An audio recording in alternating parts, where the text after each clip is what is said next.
did we come to see youth as criminals in Canada? In the 1800s, people were coming over from Europe to Canada, and unfortunately many parents didn't survive the trip. This left so many orphans who had just landed here fighting for survival on the streets. And so they were committing petty crimes, and they were being treated as adults were, and unfortunately that meant that they were being imprisoned and whipped. Enter the Juvenile Delinquency Act of 1908.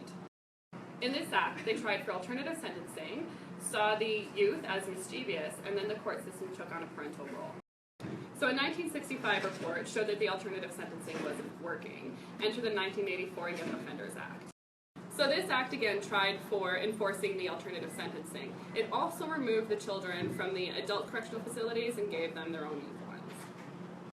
So a report in the mid-1990s showed that alternative sentencing still wasn't happening. So in 2003, they completely redesigned the Young Offenders Act, and now we have the Youth Criminal Justice Act. And so in this act, they were really supporting doing both rehabilitation and reintegration into the community. And so for these rehabilitative programs, through this act, they fund approximately $200 million a year. However, they're still spending $800 million a year on keeping children in correctional facilities. So the question becomes, are we directing youth criminal justice funds in the right way? It seems that Canada's funding is still going more toward punishment than rehabilitation.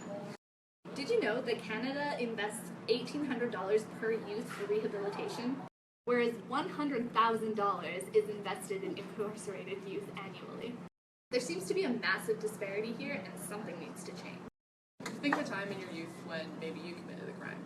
Maybe you stole something small from a convenience store, or maybe you took your parents' car for a joyride. If you had been caught, don't you wish the government would have spent more money on you through rehabilitation as opposed to incarceration?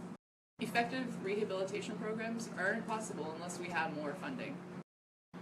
We're only going to receive more funding if we change the culture around youth crime. We need to continue to move towards rehabilitation instead of punishment. Not only would Canada benefit economically, it's better for society as a whole. While we have come a long way for our young offenders, we can do better.